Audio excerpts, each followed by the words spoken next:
Xorazm nomining kelib chiqishi tarixiga yuzlansak, Zardushtiylarning muqaddas kitobi Avestoda Xvayrizm, qadimgi fors tilidagi yozuvlarda Xuvarazmi, miloddan qariyb 6 asr muqaddam ijod qilgan Miletlik Gekatay asarlarida Xorasmiya shaklida tilga olingan.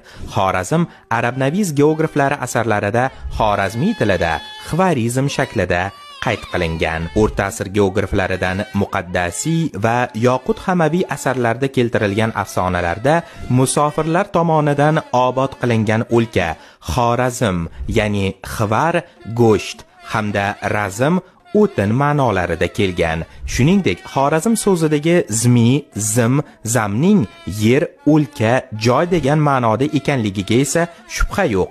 Tolstoy Xorazm so'zini Xvarri yoki Xurrit xalqi o'lkasi, Quyosh xalqi yeri deb izohlasa, so'qitshunos olim Bogolyubov Xorazm